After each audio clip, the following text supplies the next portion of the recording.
para empezar necesitamos saber qué es entrenar un modelo, ya que básicamente antes de poder ejecutar todo el proceso de las redes neuronales, tenemos que tener un modelo y entrenarlo. Entonces, ¿qué es ese proceso? ¿Qué es entrenar un modelo de redes neuronales?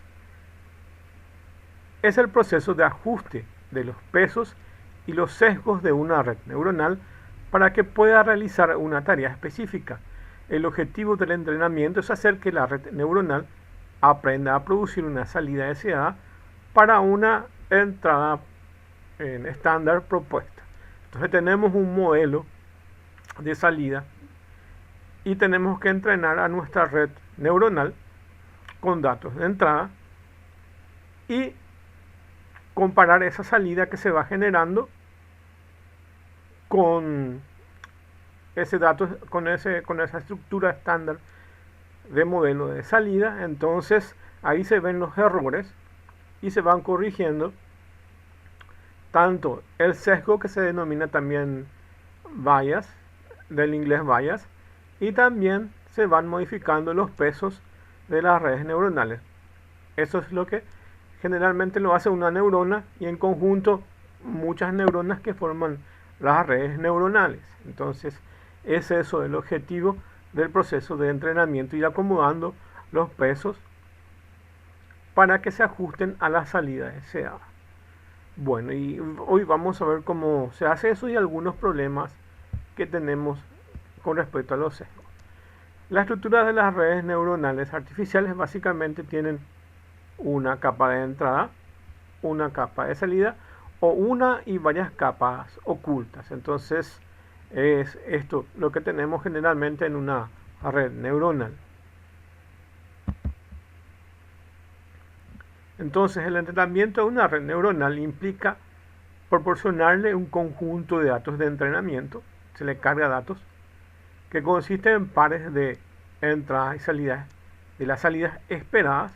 Entonces hay un conjunto de entradas y una o varias salidas esperadas que son lo que nosotros deseamos entrenar. Por ejemplo, si vamos a entrenar fotografías etiquetadas de perros y gatos, básicamente vamos a cargar fotografías de perros y gatos y unas cuantas fotografías que constituyen las salidas esperadas con sus etiquetas. Entonces se constituye una red neuronal que procesa esas entradas y produce una salida que se compara con la salida esperada. Entonces el sistema genera unas cuantas salidas y tenemos un modelo que es como yo quiero. Por ejemplo, si yo quiero que de repente calcule el número de pi, si por ejemplo que quiero que calcule básicamente un algoritmo y nos puede dar un conjunto de valores o un valor en especial, o pueda etiquetar o clasificar cosas o por lo menos predecir. Entonces básicamente tenemos un modelo y es al cual los datos de salida tienden o tenderían. Siempre hay una diferencia entre el dato de salida y el dato de salida esperado, que es nuestro modelo que queremos que se ajuste. Vamos a decir que nuestro dato de salida esperado es como el estándar que yo quiero que cumpla, es el valor al cual tiende. Pero como eso no es posible, entonces las salidas generalmente se acercan y se le conoce como error o loss en inglés, que básicamente es la diferencia entre la salida producida y la salida esperada. Eso es lo que generalmente se entrenan para ajustar los pesos y los sesgos de una red neuronal, como va diciendo aquí. Este proceso se repite muchas veces, de hecho se le entrena un montón de veces, que se denominan épocas, y en esas épocas se va entrenando. Básicamente las épocas son como un ciclo mientras, entonces mientras no se llega a ese valor que se estipula en épocas, que puede ser por ejemplo 10, 100, 1000. De hecho va a tardar más el proceso de entrenamiento cada vez que las épocas son mayores, y cada vez que uno quiera que la red neuronal sea mucho más específica, entonces tarda mucho más ese proceso. De hecho lleva mucho tiempo computacional todo ese proceso. Este proceso se repite muchas veces hasta que la red neuronal produce una salida deseada para una entrada dada según la precisión aceptable.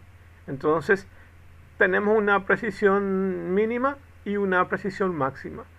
Si tenemos una precisión mínima, entonces, igual que si las épocas son menores, el resultado de la generación del training, del entrenamiento va a ser más rápido.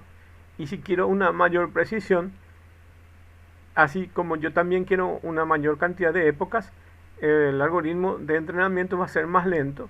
Pero si tengo más épocas y una mayor precisión, entonces el algoritmo de predicción va a ser mucho más fiable, que es lo que a veces uno busca.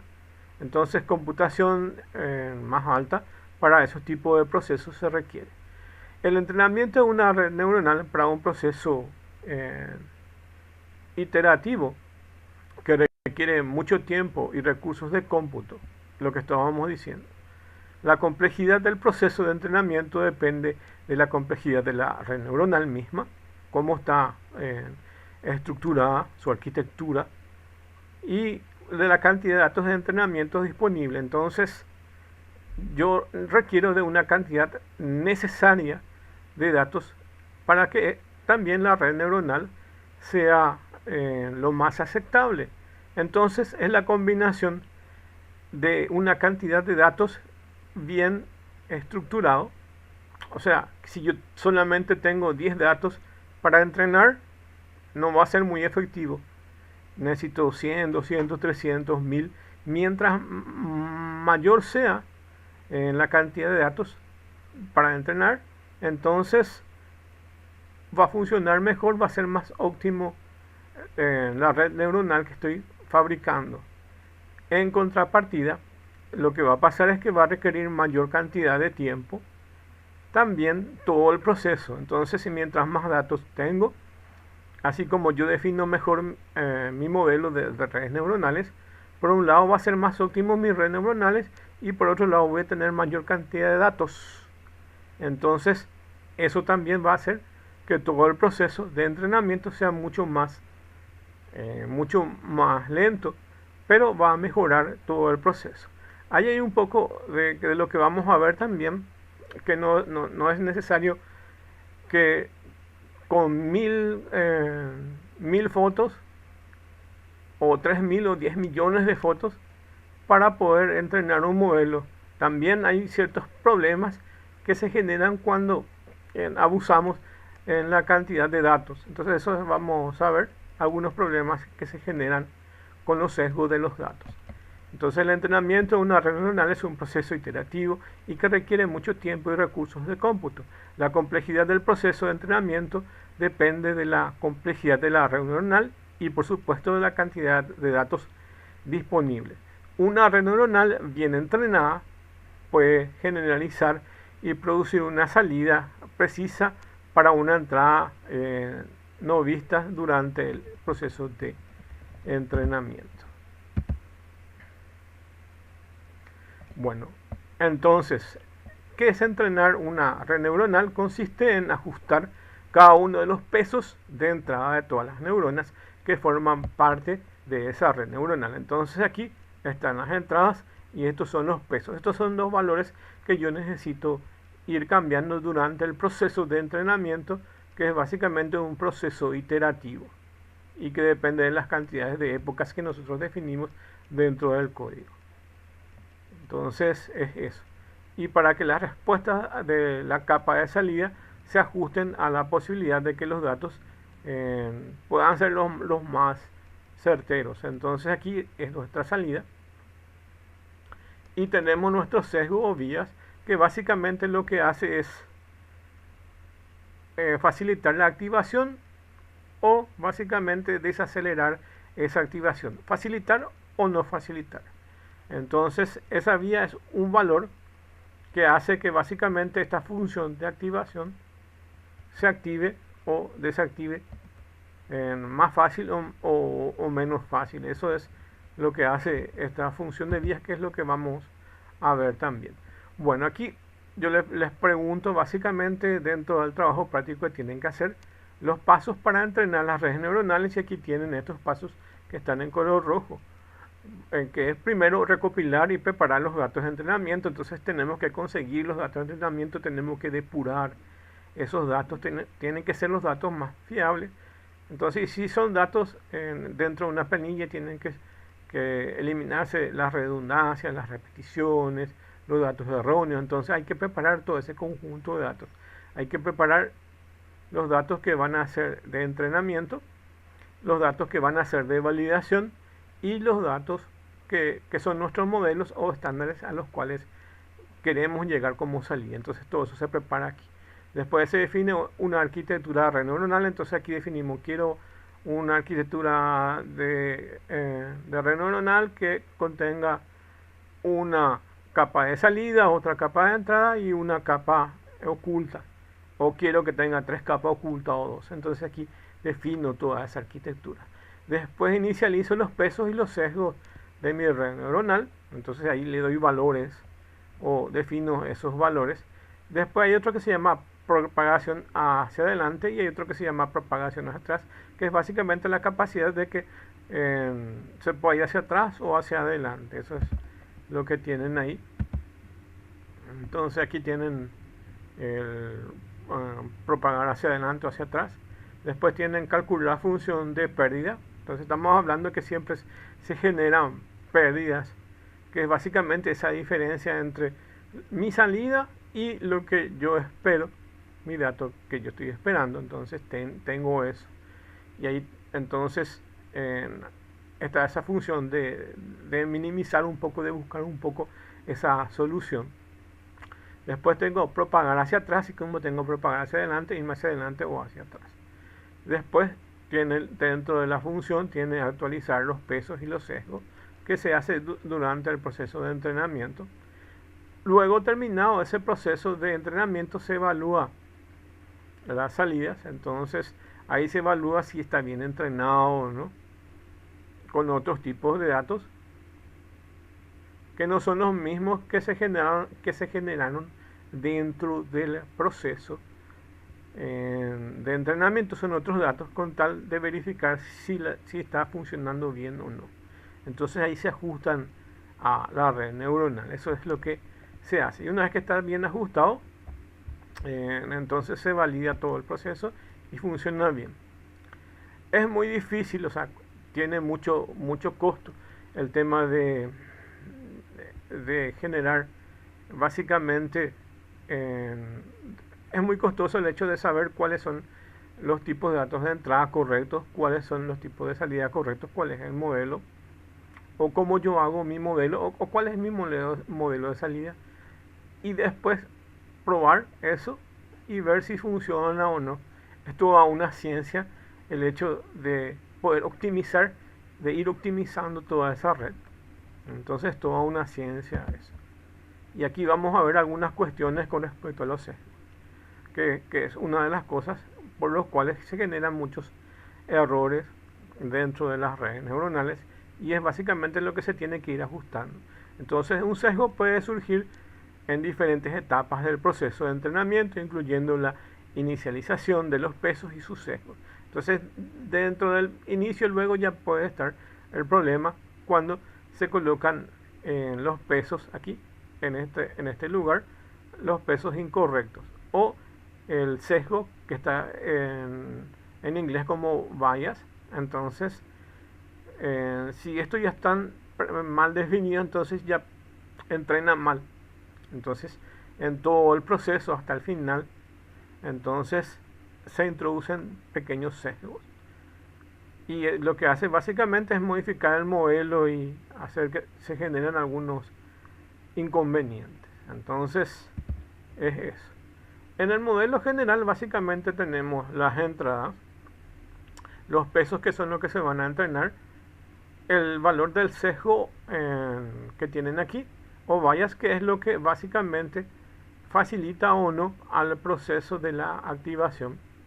Entonces aquí se le entrega un valor, y cuando básicamente funciona como un umbral, y cuando está próximo a ese valor de las vallas, entonces se activa esta función y se genera una salida. Entonces ese proceso es lo que se está generando Matemáticamente pueden ver acá la función matemática, que es la multiplicación de cada uno de los pesos de cada una de las entradas, más el valor de la constante, que es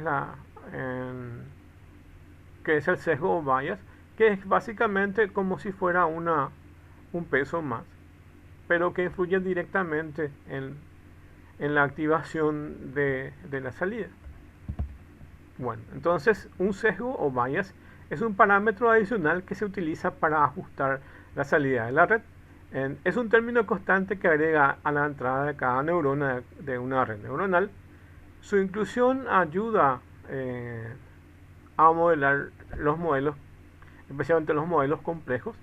Si el sesgo se ajusta incorrectamente, puede tender a modelos ineficientes e imprecisos.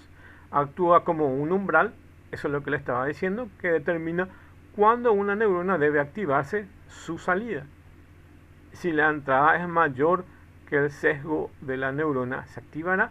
En caso contrario, no se activará. Entonces, es un poco el parámetro que se usa para también, además de la función de activación, facilitar la activación o la no activación de la neurona, de su salida especialmente. Tenemos dos tipos de sesgos. Entonces tenemos los sesgos de las neuronas o datos. Tenemos los sesgos de la neurona y los sesgos de los datos. Los sesgos de la neurona es básicamente este gráfico, que es básicamente la definición de este sesgo o bias, que es básicamente esa situación. Dice, este sesgo se refiere al parámetro adicional que se agrega a la entrada de cada neurona de la red. Entonces, este sesgo es importante para ajustar la salida de las redes neuronales y mejorar la capacidad de la red para modelar datos complejos y no lineales, especialmente para incluir la no linealidad de los datos, digo, del modelo. Bueno, y luego tenemos el sesgo de los datos, y aquí sí intervienen como contrapartida 1, tenemos el sesgo de las neuronas, que es la arquitectura o modelo de las redes neuronales. Y el sesgo de datos son los datos de entrada que vamos a alimentar. Entonces, este sesgo se refiere a la tendencia de los datos de entrenamiento que pueden influir en la capacidad de la red para hacer predicciones precisas.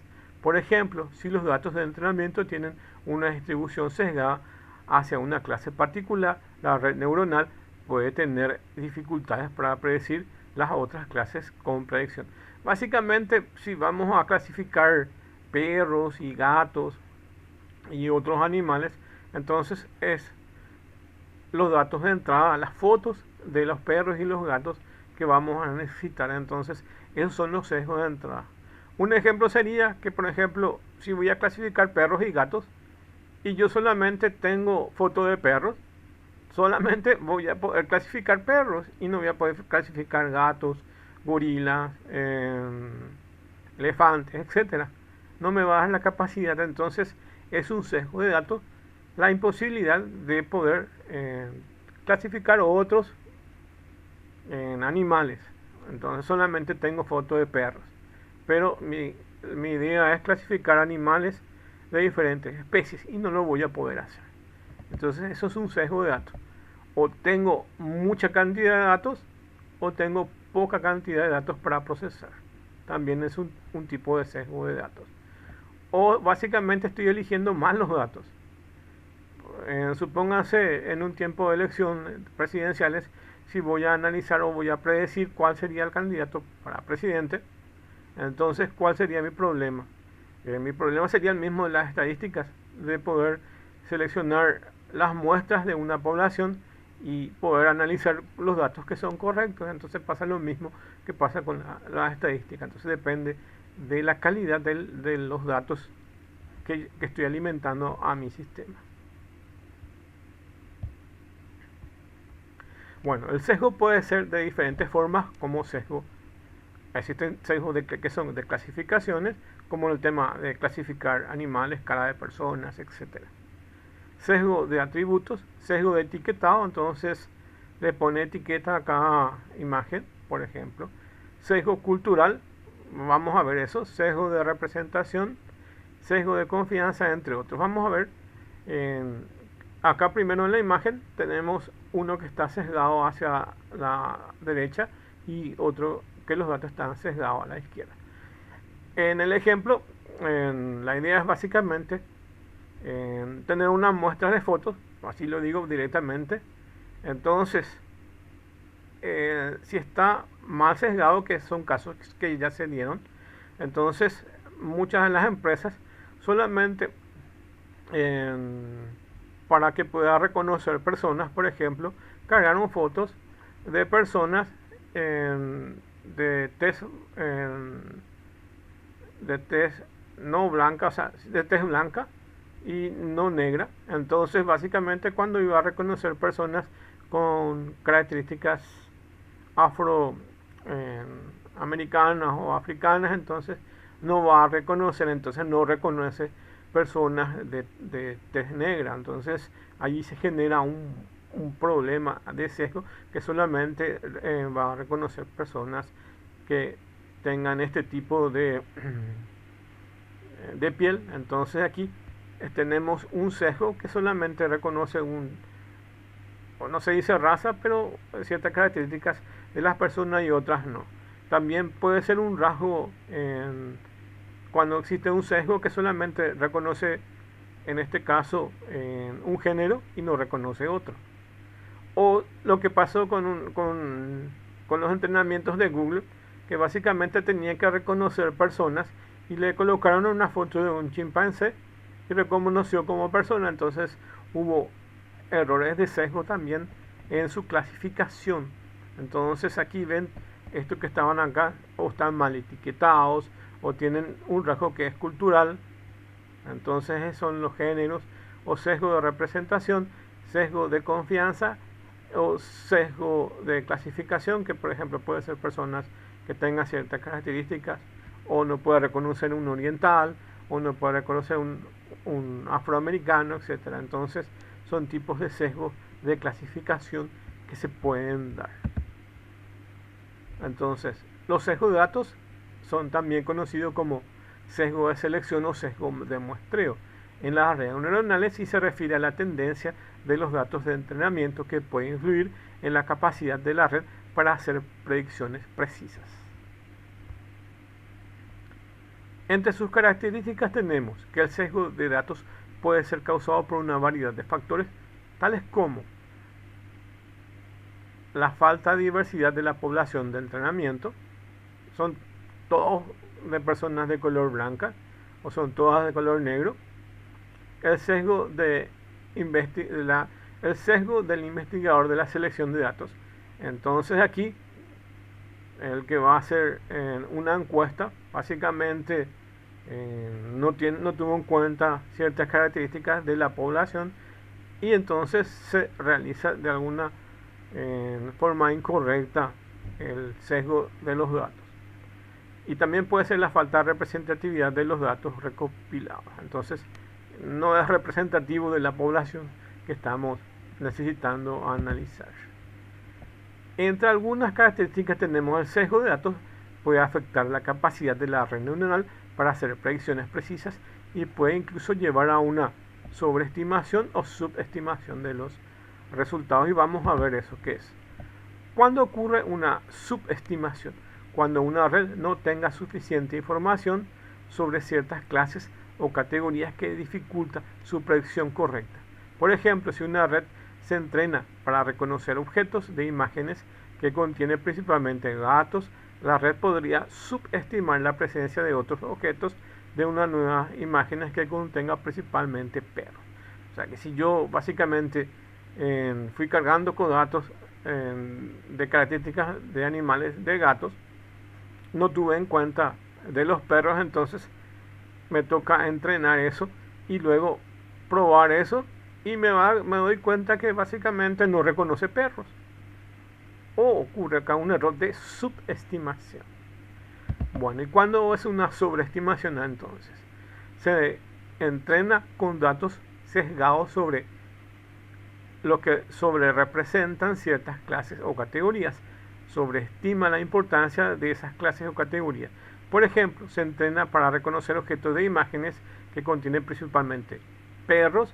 La red podría sobreestimar la presencia de perros en una nueva imagen que contiene una variedad de objetos. Y entonces, ¿cuándo se sobreestima? Básicamente cuando tiene que reconocer solamente una categoría, pero le paso fotos de varias categorías y él siempre me da esa información de la misma categoría. O sea, entonces, básicamente aquí sería, le doy datos para entrenar y básicamente le etiqueto todo como perro, pero no todos son perros, pueden ser gatos, chimpancés, pueden ser aves, etcétera, y a todos le etiqueté como perros. Entonces está sobreestimado. Entonces ahora voy a reconocer animales y cualquier animal que va a reconocer me va a etiquetar como perro. Ese es el problema que está generando este. Tiene una sobreestimación. En el otro caso es una subestimación. Entonces tienen pocos datos y voy a tratar de reconocer más. Y acá tengo muchos datos. En los dos casos, cuando es una subestimación o una sobreestimación, entonces se tienen sesgo de datos y generalmente son cosas que yo necesito ir modificando para que mi red neuronal pueda funcionar correctamente. Es tratar de eliminar esos sesgos. Bueno, tenemos algunas ventajas, dice la detección temprana del sesgo, que es lo que se tiene que hacer en los datos, puede ayudar a mejorar la precisión y la eficacia de una red neuronal. La eliminación de datos sesgados puede ayudar a mejorar la diversidad y la representatividad de la población de entrenamiento. Bueno, tiene sus desventajas, que es un problema. La detección y corrección del sesgo en los datos puede ser costosa y consumir mucho tiempo. Sí, es una tarea bastante complicada y que hay que tener mucha investigación para poder analizar por qué mis datos no están funcionando. Y a veces implica matemática también, o a veces implica poder analizar otras herramientas que me ayuden a buscar cuáles son los sesgos. Entonces implica mucho esfuerzo. Entonces en etapas tempranas no nos vamos a dar cuenta sobre estos sesgos, sino simplemente ir probando. Entonces la eliminación de datos sesgados puede reducir el tamaño de la población de entrenamiento y afectar la capacidad de la red neuronal para hacer predicciones precisas. Bueno, entonces supónganse que nuestro problema está en la cantidad de datos. Supongamos que teníamos 1000 fotos y tuve que reducir a 30 fotos. Entonces también esa reducción de cantidad de fotos me va a generar un problema con esa red neuronal, porque va a disminuir la precisión en las predicciones que voy a hacer. Entonces luego voy a pasar una foto de perro, aunque coloqué solo 30 fotos de perros. Entonces la calidad de la predicción no va a ser muy buena. Entonces está sesgada también respecto a esos puntos, si son demasiados o si son demasiados datos o si son muy pocos datos. Entonces en ambos casos afecta. Bueno, y luego está un término que son los sesgos y las varianzas, y básicamente está afectada con el sobreajuste y subajuste de los datos. Bueno, ¿qué es la varianza? La varianza se refiere a la capacidad de la red neuronal para generalizar nuevos datos. Entonces, yo ya tengo mis datos entrenados y ahora tengo que probar con otros datos nuevos, y esa capacidad de poder generalizar esos datos es lo que se conoce como varianza. Generalmente se pueden modificar los sesgos, pero la varianza es una cosa que es básicamente más imprecisa de poder modificar. Y ahí tenemos con alta varianza o con baja varianza. Con alta varianza entonces se sobreajusta los datos de entrenamiento y no generalizan bien los nuevos datos. Si tenemos sobreajuste, entonces no se generalizan bien los nuevos datos. Y cuando tenemos un subajuste, los datos de entrenamiento y no son flexibles para la captura de patrones importantes en los datos. Esos son los problemas que tenemos. ¿Qué pasa con los sesgos y la varianza? Básicamente, como ven aquí en el gráfico, son inversamente proporcionales, por lo que hay que conseguir un intermedio entre los sesgos y la varianza. Entonces, es importante encontrar un equilibrio entre los sesgos y la varianza. Tipos de sesgos en los datos. Tenemos lo de selección y lo de sesgos de medición. Ocurre cuando uno es de selección, ocurre cuando los datos de entrenamiento no son representativos de la población que se está modelando. Y un sesgo de medición ocurre cuando los datos de entrenamiento se miden o registran de manera inexacta o inconsistente. Ambos conllevan una falta de precisión en la predicción de las redes neuronales. Entonces, tenemos los problemas de selección y los problemas de medición, que son los que afectan también a los sesgos de datos. Bueno, y por último tenemos lo más importante, que es cómo entrenar un modelo. En este caso es un modelo de TensorFlow, aunque hay otras librerías que se pueden utilizar también, o algunas funciones de predicción que tienen otras librerías. O sea que hay algunas que son de redes neuronales y otras que son estadísticas o de probabilidades para poder llegar al mismo fin, pero básicamente tienen estos mismos puntos en su mayoría, aunque no todos. La que más se acerca a esto son las librerías como el sklearn o la de TensorFlow o la de PyTorch. Son librerías que tenemos. Podemos ver básicamente la sklearn o la que más nos toca utilizar, que es la librería de TensorFlow, que es la de Google. Entonces vamos a ver un ejemplo pequeño de cómo modelar eso con las librerías de TensorFlow. Y primero se hace la selección y depuración de los datos de entrada y salida esperados, que es lo que ya dijimos. Entonces primero tenemos que tener los datos de entrada y salida. Luego vamos a definir nuestros modelos y ahí se parametriza eso. Luego de definir el modelo, se compila el modelo. Luego de compilar el modelo, lo que nos toca es entrenar el modelo. Y aquí es donde se modifican los pesos y esas cosas. Y en la definición de modelos yo le digo, yo quiero que tenga una capa de entrada. Eso es la definición del modelo. Quiero que tenga una capa oculta, dos capas ocultas, tres capas ocultas y una capa de salida. Así. Eso se define durante la parametrización del modelo. En la parte de compilación del modelo, básicamente tomar esa definición y validar ese modelo y más o menos decirle cuántas épocas va a tener y qué precisión va a tener la compilación de ese modelo. Entonces ahí se toma esa definición de modelo y se va ajustando. En el tema de entrenar del modelo, entonces ahí se hace propiamente dicho la modificación de vallas o de vías o del sesgo, y también en el caso de los pesos se van ajustando en ese proceso. Bueno, una vez entrenado, opcionalmente se puede validar ese modelo con otros datos. Entonces ahí tenés básicamente tu modelo entrenado y decís, ya tengo este modelo entrenado, pero acá tengo un conjunto de datos con los cuales puedo probar a ver si me valida correctamente. Entonces ocurre una validación de ese proceso. Ok, y si ya está entonces entrenado con un conjunto de datos X y luego ahora lo valido, entonces estoy diciendo esta red neuronal está funcionando correctamente con los datos ya validados. Eso independientemente si el modelo está bien o no definido. Entonces puede ocurrir una etapa de entrenamiento y otra etapa de validación.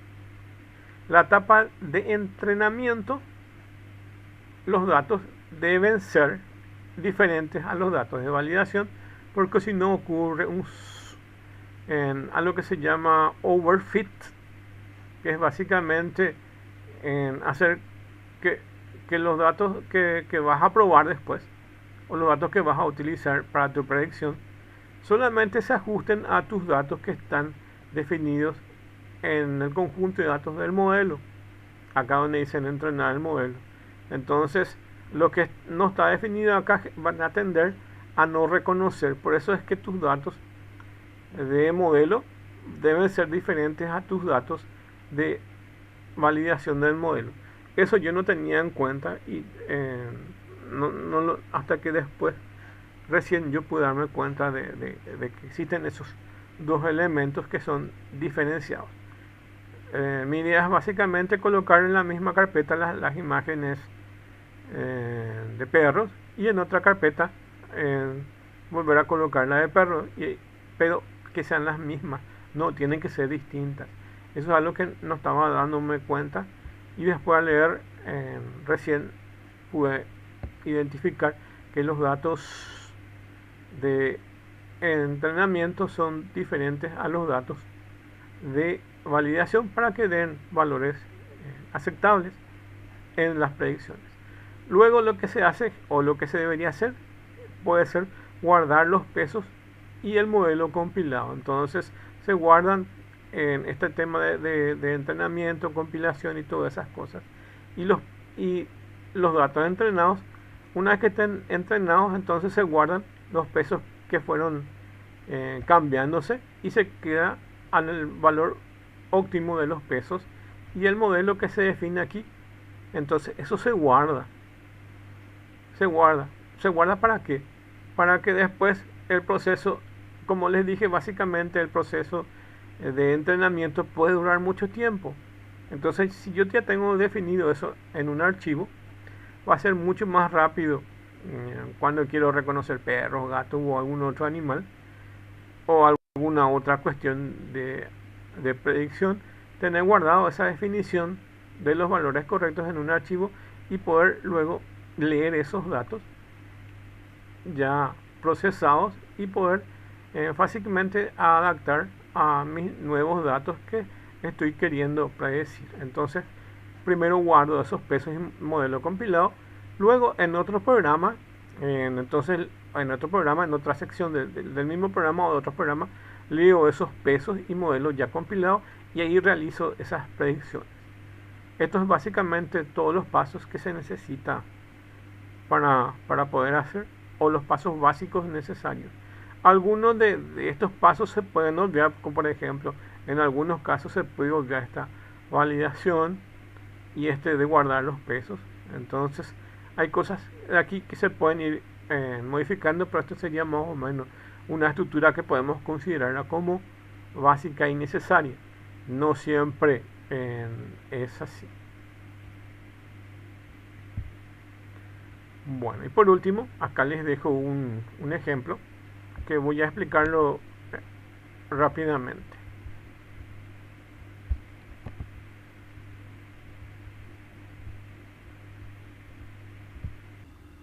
Bueno, lo que tienen ahí,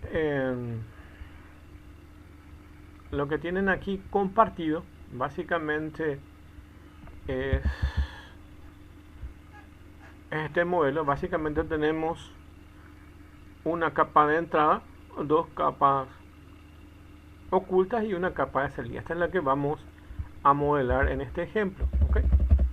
Y acá tienen las explicaciones que vamos a usar TensorFlow y Keras. Básicamente acá tienen todas las definiciones de las cosas más importantes. Entonces aquí básicamente nuestro modelo es una red neuronal, ya sabemos eso, y es básicamente del tipo profundo secuencial.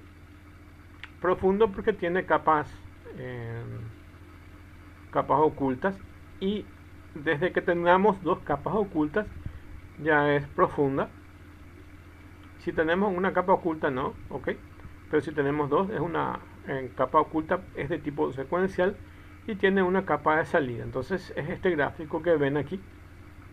Entonces tenemos capas ocultas, dos capas ocultas, densa, que básicamente que están todas cuando definimos que es una capa densa, básicamente estamos diciendo que es una capa que que tiene todas sus entradas y salidas interconectadas. Entonces acá, como ven, más o menos sería eso el gráfico.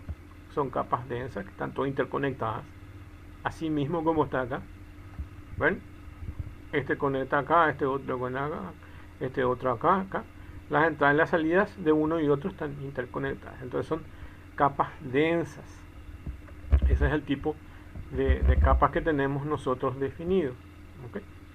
Entonces tenemos una capa de entrada, una capa de salida, y la función de activación son relus, que básicamente son funciones de activación básicamente lineales. Para activaciones, básicamente lo que tratan de hacer es como también tener en cuenta la no linealidad de los datos. Para eso se usa ReLU. Bueno, entonces tienen aquí las explicaciones de eso. Y dice, la función de ReLU se utiliza en las dos primeras capas. Entonces en esta y en esta otra. Y su función es introducir las no linealidades en el modelo. Entonces se usan ReLU para este tipo de acciones. Bueno, y luego tenemos la función de compilación, que básicamente utiliza el MSE, que es un error cuadrático medio, y para las métricas utiliza también el MSE y el MAE, que es media absoluta del error, que son básicamente como si fueran regresiones lineales para verificar dónde está el error, que es la diferencia entre la salida que se genera y básicamente la salida que se espera. Entonces es esa definición que tiene. Y en la compilación básicamente tiene tres parámetros que vamos a tener en cuenta, que son las pérdidas, la función de optimización, que es básicamente este valor de 0,001. Puede ser un valor de 0,1, un valor de 0,01 o un valor de 0,01. Este es el valor más óptimo, y cuando es 0,1 directo es menos óptimo. Y aquí está la función de activación, y utiliza en el RMS proc con este valor de activación. Entonces es una de las formas más óptimas que va a tener la red neuronal cuando va a hacer el proceso de aprendizaje. Pero como dijimos, básicamente depende de la cantidad de épocas que se va a tener y de este factor de optimización. Cuando esos datos son muy altos, entonces básicamente se generan los problemas. O sea, no es que se generan los problemas, es más lento todo el proceso de compilación. Bueno, y acá les muestro entonces ya en detalle cómo es esto. Aquí se definen básicamente las librerías que vamos a utilizar. Nosotros vamos a usar TensorFlow, que es la librería de redes neuronales de Google, y específicamente de TensorFlow vamos a utilizar esta otra sublibrería que se denomina Keras, que es básicamente el tema de todo el procesamiento de redes neuronales está en Keras. Antes esta librería de Keras estaba separada de TensorFlow y actualmente está embebida dentro de TensorFlow. Por eso definimos TensorFlow y le estamos diciendo que de TensorFlow vamos a importar Keras, y ya tengo acceso a Keras. La librería Pandas es básicamente una librería que nos permite trabajar con filas y columnas en algo que se denomina data frame, y básicamente constituye una matriz donde están los datos. En este caso vamos a tener una matriz que están los años, y en la otra matriz están las ventas. La idea de este conjunto de datos es básicamente una matriz donde por un lado están los años y por otro lado están las ventas. Imagínense que es un historial de ventas de una empresa y dice 2010 vendió por valor de tantos dólares, 2012 y así. Y aquí tenemos desde 2015 hasta 2025. Básicamente tenemos hasta el 2022, que van a ser nuestros datos históricos, y este de 2023 hasta el 2025 van a ser nuestros datos que vamos a utilizar para lo próximo, que es básicamente, dijimos que el entrenamiento se divide en dos conjuntos de datos. Uno que es del entrenamiento propiamente dicho y otro de validación de ese entrenamiento. Y vamos a dejar que este conjunto hasta el 2022 sean conjuntos históricos. Entonces el histórico de datos que tenemos de nuestra empresa. Y nuestros datos de validación van a ser desde el 23 hasta el 25. Y aquí tenemos los valores que tenemos. Entonces para el 2015 tenemos este valor, 2016, así sucesivamente. Eso armamos en este conjunto de datos que es un data frame, que es básicamente una planilla Excel con dos columnas, así para simplificar su entendimiento. Bueno, y acá es donde básicamente coloco mis datos de entrada y digo que los que son menores o igual a 2022 van a pasar en este subconjunto que se van a llamar train data. Y ahí va a estar todos los datos. Ahí van a pasar todos los datos desde el 2015 hasta el 2022. Y en este val data básicamente van a estar los que son desde 2022 para arriba. Entonces este otro conjunto de datos que está aquí va a ser el val data. Entonces necesito los datos de entrenamiento, que son los de train, y los de val, que son los de validation o validación. Entonces aquí ya tengo mis dos subconjuntos de datos. Ok, tengo mis datos de entrenamiento y mis datos de validación. Como les dije, básicamente tengo perros, gatos y monos dentro de una subcarpeta que son tres clases o categorías: monos, perros y gatos. ¿Ok? Y tengo un conjunto de fotos de esos perros, monos y gatos. Eso en una carpeta que se va a llamar, ¿cómo se va a llamar esa carpeta? Entrenamiento. Y ahora necesito otra carpeta con fotos de los mismos animales, perros, gatos y monos, que van a ser fotos diferentes de los que están en training o entrenamiento. Y eso viene a ser esto que están acá, los datos de entrenamiento y los datos de validación. Bueno, ya está. Y aquí voy a separar los datos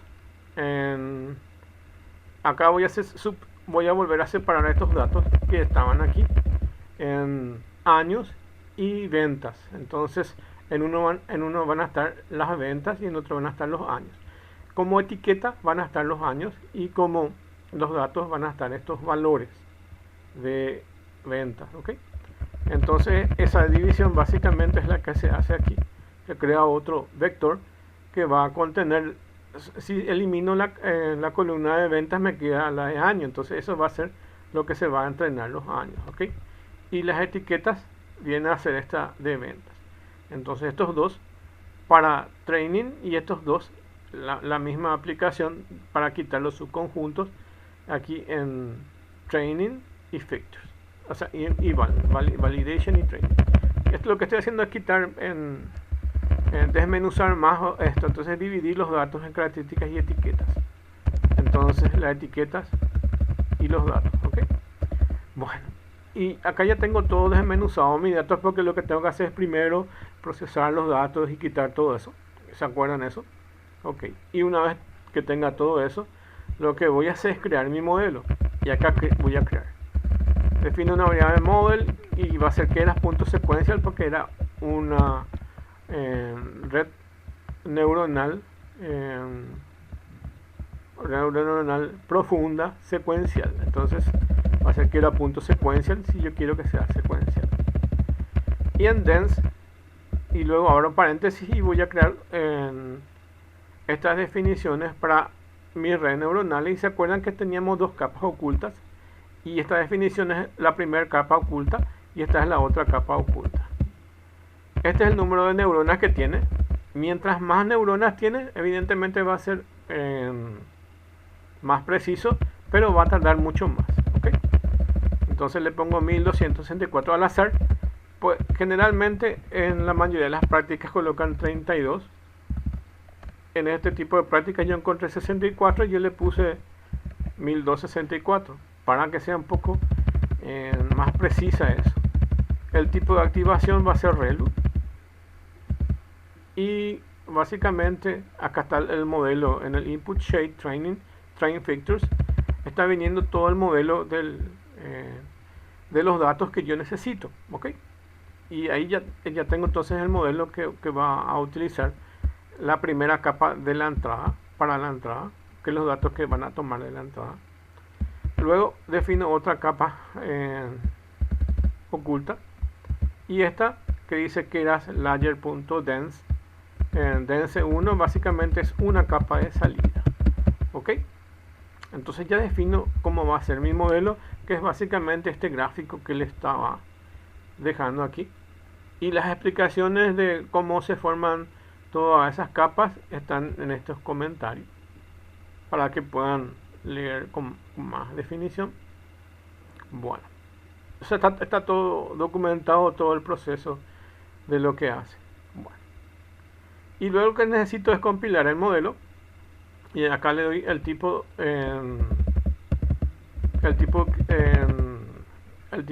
de cómo hacer esa diferenciación entre los datos de entrada y salida esperada. Entonces hay una pérdida que es loss, y este es el tipo que es básicamente un promedio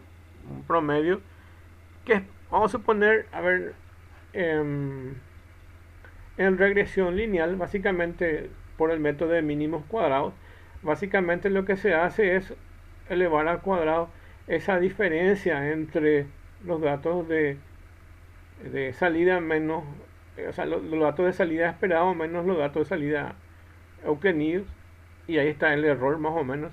Y una de las formas que tiene este es el MSE, que sería las definiciones que ustedes ven aquí. Entonces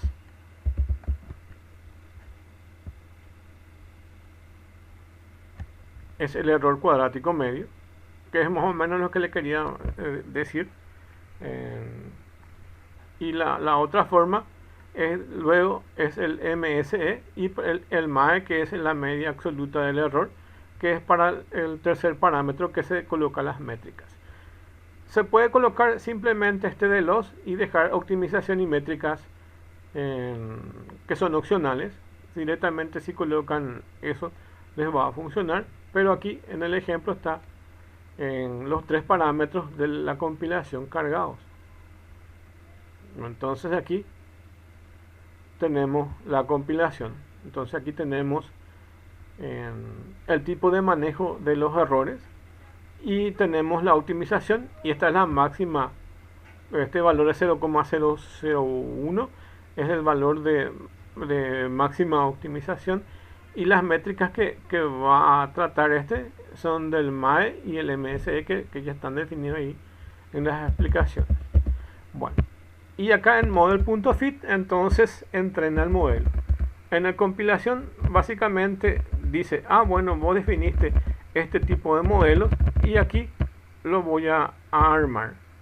Bueno, y arma todo eso, arma ese modelo, y en el model.fit ocurre el entrenamiento. Entonces aquí se le pasan los datos de entrada,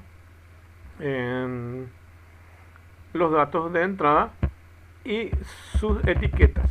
Básicamente lo que se recomienda es que sean que tengan etiquetas cuando se entrena.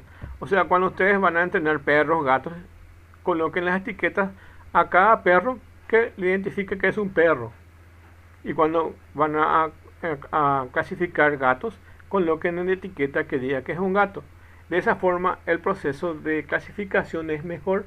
Otra forma de clasificación es por clases o categorías, y básicamente es muy parecido. Si colocamos, por ejemplo, en una carpeta solo perros, y va a decir que esa es la primera categoría. En otra carpeta solamente fotos de gatos, y en otra categoría solo de gorilas. Entonces estamos categorizando por clases o categorías. Esa es otra forma, pero como en este caso tenemos datos, estos son datos y estos son datos, entonces dividimos en dos partes nuestros datos. Uno que es los datos de entrenamiento propiamente dicho y otro que son sus etiquetas. O sea que si voy a entrenar, entonces digo en valor de $1.500 y fue la venta que tuvo en el año 2010. O eso sería su etiqueta 2010, 2015. Y sus valores están acá en Train Fixtures, porque al final este Train Fixtures es lo que nosotros vamos a predecir. Entonces estos son los valores que se van a ir ajustando, los valores de los pesos. Le colocamos época 10, que es un valor bajo para entrenamiento. Entonces tenemos un ciclo de 10 iteraciones que se van a colocar. Y los datos de validación tenemos aquí. De la misma forma que tenemos los datos de entrenamiento, que son estos, también tenemos los datos de validación. Bueno, y ahí entonces, una vez obtenido eso, entonces tenemos que probar con algunos datos. Yo le puse 2023 a 2030 y estos son los datos que se van a predecir. Entonces cargar nuevas fotos que no están en ninguno de los conjuntos de training ni de validación. Entonces son estos datos a predecir y luego con la función model.predict le pasamos los datos que van a predecir y él carga en un vector los datos que van a ser predecidos. Bueno, y con esos datos entonces vamos a dibujar. Vamos a dibujar por un lado con la función plot. Vamos a dibujar los datos históricos, que son estos que están aquí. Años de ventas y el valor de ventas. Y también vamos a tener los datos de predicción. Ok. Y el resultado de eso, esto que está acá en el gráfico, donde básicamente están los datos históricos, esto de color en azul, y la predicción que está acá. Entonces las ventas fueron subiendo año a año. A ver si se puede ver un poco más. Ahí tienen los años 2016, 18. Entonces fueron subiendo aquí y después tuvieron una estabilidad, después fueron bajando y luego fueron subiendo. Una estabilidad y luego fueron bajando. Ok. Y van a darse cuenta que más o menos está entre esta cantidad y más o menos, como pueden ver, básicamente está subiendo entre 10.000 hasta 20.000. Entonces básicamente en este caso este tipo de algoritmos nos da casi un promedio y nos da entre 14.000 más o menos el valor de eso. Bueno, ok. Algo que es interesante es que básicamente este tipo de predicciones básicamente es una diferenciación de las regresiones lineales. Es decir, que básicamente una regresión lineal sería si la tendencia es en alza, entonces básicamente los datos de continuación de estas predicciones estarían en esta dirección de subida, ok, o más o menos próximo a esos valores. Pero quiero que se fijen, cuando empecé a colocar los datos, coloqué subida, luego esta forma y luego bajada. Lo que les quiero decir es que básicamente los datos más óptimos para este tipo de predicciones son las lineales, ¿ok? O la eliminación de lineales. Fui trabajando un poco con esto. Bueno, evidentemente este tipo de redes neuronales es más específico para datos lineales, ¿ok? Pero la idea es mostrarles más o menos cómo se arma estas redes neuronales. En este caso le metí solamente en un solo conjunto de datos, entonces hagan clic acá y van a ver todo el proceso de compilación y de armado acá. Entonces van a ver cómo va armando todos los datos, va compilando todo ese proceso que es acá y al final de eso va a armar este gráfico. Bueno, y de eso se trata un poco todo eso, tienen el acceso a esto.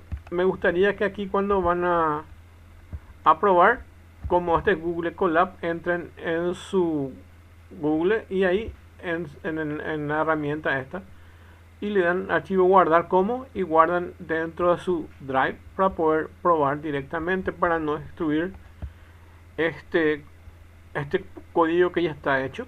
Entonces, para no tener problema, renombran y guardan en su Drive y pueden probarlo ustedes.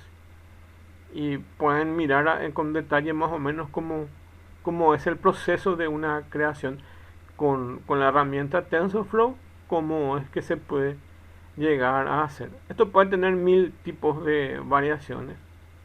Esta es una forma, bueno, pero lo que les estoy tratando de mostrar es básicamente cómo se genera ese modelo,